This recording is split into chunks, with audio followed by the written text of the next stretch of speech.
Movie के शुरू में स्वीडन के शहर में ऐसे सिलसिले आ रहे हैं कि वहाँ हर चीज तबाह हो रही है और लोगों के लिए मसला ये है कि वो लोग जान ही नहीं पा रहे कि अगला सिलसिला कहाँ आएगा और उन्हें अब सेफ्टी के लिए किस इलाके को खाली करना चाहिए। इन सिलसिलों की वजह शहर में अंडरग्राउंड होने वाली माइनिंग थी। इस सब के बाद हमें कुछ दोस्त माइनिंग एरिया के पास पार्टी करते हुए दिखाए जाते हैं, जिन्हें वहाँ दरार नजर आती है जो देखते ही देखते बड़ी हो रही थी और अचानक ये सभी उस दरार में गिर जाते हैं। और ये है फ्रिगा, जो इस शहर के माइनिंग एरिया की सिक्योरिटी इंचार्ज है। वो अपने एक खास गैजेट की मदद से माइनिंग एरिया के आसपास आने वाले जलजलों की वजह और शिद्दत को चेक करने आई है। ये सब करने के बाद वो अपने फियांसे से मिलती है और आज उससे याद आया है कि उसके बेटे का बर्थडे भी है। वो अपने एक्स हस्बैंड को लेकर जब अपने बेटे को सरप्राइज करने के लिए पहुंचती है तो उसका बेटा उसके घर से गायब था। इससे पहले कि फ्रिगा अपने बेटे का पता चलाती, यहाँ पर एक जोरदार सिलसिला आता है। फ्रिगा को रिक्टर स्केल चेक करने पे पता चलता है कि ये झटका 3.8 फ्रीक्वेंसी का है। जरूर यहाँ पर कोई खतरा हो सकता था, इसीलिए वो अपनी बेटी को उसके भाई को ढूंढने का काम देकर खुद माइनिंग एरिया की तरफ जाने का फैसला करती है।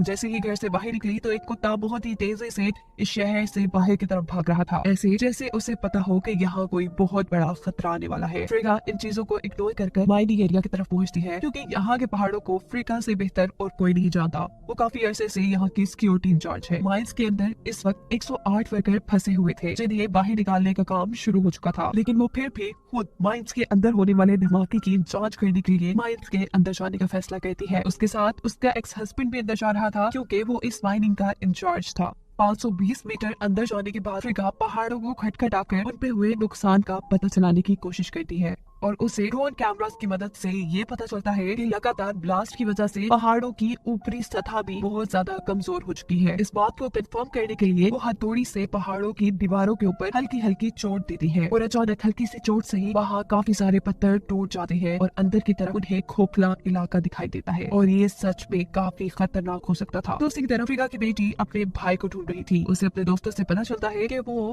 पार्टी करने के लिए कुछ देर पहले माइनिंग एरिया की तरफ देखा गया था। माइंस के अंदर उस खोखले इलाके की जांच करते हुए फ्रिगा ये नोटिस करती है कि वो एरिया 1.5 किलोमीटर लंबा है और ठीक इसी के ऊपर उनका शहर था, यानी किसी भी वक्त अब उनका शहर भी अंदर की तरफ धंस सकता था। सीन कट होकर यही हमें एक बच्चे को खेलता हुआ दिखाया जाता है। जब वो मिट्टी में खेल रहा था तो अचानक ही उसके नीचे की मिट्टी धंसने लगती है। इससे पहले कि वो बच्चा भी उस मिट्टी के अंदर धंस जाता, उसके पेरेंट्स उसे बचा लेते हैं। माइल्स के अंदर फ्रिगा अपने एक्स हस्बैंड से इस शहर को खाली करवाने का हुक्म देती है, क्योंकि वो सिक्योरिटी इंचार्ज है और उससे ये बात मालूम हो चुकी है कि किसी भी वक्त ये शहर अब अंदर की तरफ धंस जाएगा। वो आदमी से कहता है नहीं ऐसा नहीं है, शायद ये पहाड़ आपस में एक दूसरे को खिसका कर एडजस्ट करने की कोशिश कर रही हूँ। लेकिन फ्रिगा जवाब देती है यहाँ के हालात बहुत खराब है, तुम जो सोच रहे हो ऐसा कुछ नहीं है, हमारे पास ज्यादा वक्त नहीं है, हमें ये शहर खाली करवाना है। अभी ये लोग बातें ही कर रहे हैं कि अचानक जहाँ ये खड़े हैं वो हिस्सा भी माइनिंग का टूटने लगता है। भाग कर ये लोग वहाँ से बाहर निकल आते हैं। यहाँ फ्रिगा के फियांसे को रेस्क्यू टीम के जरिए पता चलता है कि इस मरतबा आए ज़लज़ले की वजह से इस शहर में मौजूद पानी के पाइप फट चुके हैं। कीड़े मकोड़े बहुत ही तेजी से जमीन से निकलकर शहर में आ रहे हैं और जानवर इस शहर को ऐसे छोड़ रहे हैं जैसे यहाँ कोई बहुत बड़ा खतरा आने वाला है। सिर्फ बात यही खत्म नहीं हुई, माइंस के अंदर 108 वर्कर भी फंस चुके हैं, जिन्हें कुछ ही देर पहले निकालने का काम फ्रिगा ने शुरू करवाया था। यहाँ से बाहर आने पे वो नोटिस करता है कि फ्रिगा की बेटी किसके पीछे भाग रही थी। वो भी निकलकर उनका पीछा करता है और इन दोनों को ही पकड़ लेता है। वो फ्रिगा की बेटी से इस सारे मामले का पूछता है तो फ्रिगा की बेटी बताती है कि ये मेरे भाई का दोस्त है और जरूर ये उसके बारे में जानता होगा। और वो लड़का अब इन दोनों को बताता है कि हम फ्रिगा की गाड़ी चुरा कर माइनिंग एरिया की तरफ पार्टी करने के लिए गए थे। मैं बहुत ज्यादा नशे में होने की वजह से बेहोश हो गया था और अब मैं नहीं जानता कि फ्रिगा का बेटा कहाँ है। सीन कट होकर हमें फ्रिगा को दिखाया जाता है जो माइंस के अंदर एक सेफ्टी ट्रक में बैठी हुई है। वो बहुत ज्यादा परेशान और डरी हुई है, क्योंकि वो जानती है कि पहाड़ों के दरमियान में दिखने वाला वो खोखला इलाका किसी भी वक्त पहाड़ उनके ऊपर भी गिर सकता है और जैसे ही ये पहाड़ धंसेगा उनका पूरा शहर भी बर्बाद हो जाएगा। फ्रिगा को अपनी जान से ज्यादा शहर की परवाह थी। इस माइनिंग एरिया में चट्टानें अभी भी टूट टूट कर गिर रही थी, पर वो अपनी जान का ना सोचते हुए यहाँ से बाहर जाने का फैसला करती है ताकि वो शहर खाली करवा सके। पर जल्द ही उनको ये पता चलता है कि उनके बाहर जाने का रास्ता बंद हो चुका है, लेकिन ये हार नहीं मानते और एक दूसरा रास्ता तलाश करने लग जाते हैं। काफी चलने के बाद अफसोस की बात ये थी कि वो दूसरा रास्ता भी इन्हें बंद मिला था। फ्रिगा को यहाँ छोटी चट्टानों के दरमियान एक सुराख नजर आया था। वो इसी सुराख को रास्ता समझते हुए यहाँ से निकलने का फैसला करती है। छोटे छोटे पत्थरों को हटाते हुए वो आखिरकार यहाँ से बाहर निकल आई थी और अब बारी थी उसके एक्स हस्बैंड की, जिसे इतने छोटे तंग इलाके से निकलने में काफी मुश्किल हो रही थी। फ्रिगा को ना चाहते हुए भी उसे सर पे हथौड़ी मारकर बेहोश करना पड़ता मारता है, जिसके बाद वो खींच के उसे वहाँ से बाहर निकाल लेती है। इसके बाद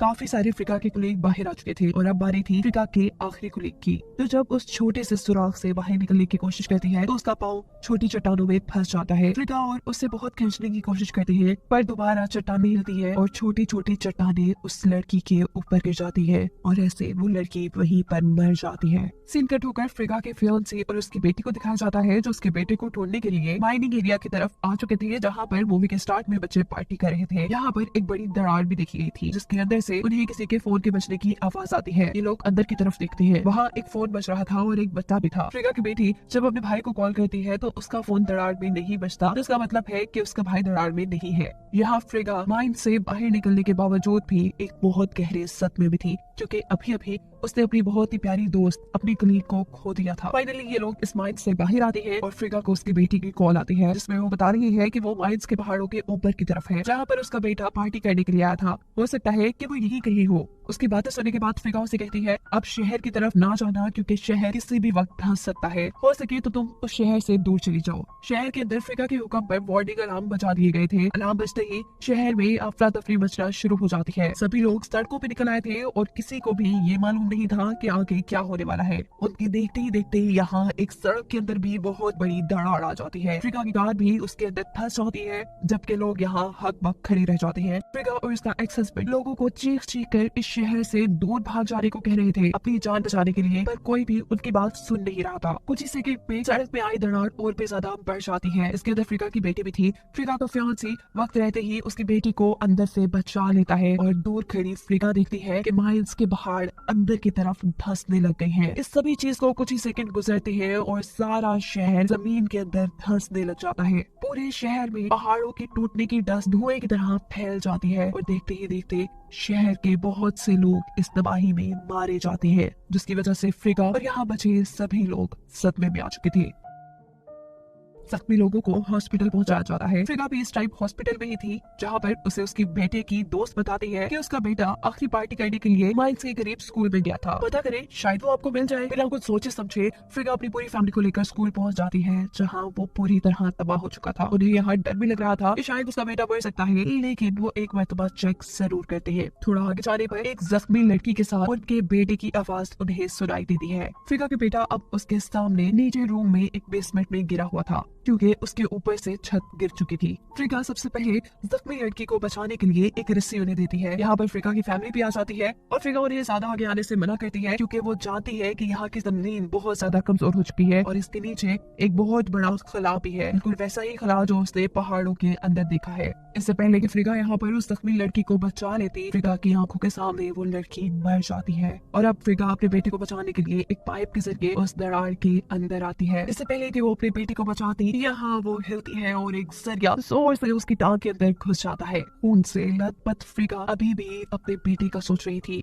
वो अपने बेटे से कहती है कि तुम्हें अगर मेरा फियांसे ज्यादा पसंद नहीं है तो मैं तुम्हारे लिए उससे शादी नहीं करूंगी और मैं तुम्हारे कहने पर तुम्हारे डैड के साथ रहने लगूंगी। जबकि उसका बेटा उसे कहता है, नहीं मॉम, मैं तो बस ये चाहता हूँ कि आप खुश रहे हमारे साथ। फ्रिका जवाब में कहती है, मैं भी तो बस यही चाहती हूँ। इनकी बातों के दौरान ऊपर रस्सी से लटका एक टेबल इनकी तरफ गिराया जाता है। फ्रिका का बेटा उस टेबल से लटक कर फ्रिका के पास आता है उसकी मदद करने के लिए, जहाँ फ्रिका की टांग के अंदर सरिया अभी भी घुसा हुआ था। दूसरी तरफ उसकी बेटी भी उसकी जान बचाने के लिए उस सिंक होल की तरफ आती है। ये दोनों मिलकर अपनी बहन की टांग से सरिया बाहर निकाल लेते हैं और उसे वहीं बिठाते हैं। पहले फ्रिका का बेटा ऊपर की तरफ जाता है और इससे पहले कि ये लोग फ्रिका को भी बचा कर यहाँ से ऊपर ले जाते, जिस जगह फ्रिका बैठी थी वो हिस्सा भी टूटने लगा था। फ्रिका मर सकती थी, लेकिन ये लोग हार नहीं मानते। उसकी बेटी टेबल को झुलाते हुए टेबल उसके पास ले आती है और फ्रिका भी उस टेबल के ऊपर जंप कर देती है। टेबल पर वजन काफी ज्यादा हो चुका था, जिस केबल से उन्होंने ये टेबल लटकाया हुआ था। फ्रिका का हस्बैंड फ्रिका को बचाने के लिए वो केबल पकड़ लेता है। इस केबल के अंदर करंट था जो फ्रिका के हस्बैंड को लग जाता है और करंट के लगने की वजह से वो वहीं मर जाता है। जाते जाते वो फ्रिका के फियांसे से कहकर गया था कि मेरे बच्चों का जिंदगी भर ख्याल रखना। जिसके बाद हमें दिखाया जाता है कि यहाँ रेस्क्यू वाले भी पहुंच चुके हैं, जो इन सभी लोगों को यहाँ से रेस्क्यू कर लेते हैं। पर ये लोग इस हादसे को, इस दिन को कभी नहीं भूल पाएंगे और इस सब को दिखाते हुए कहानी यहाँ खत्म हो जाती है।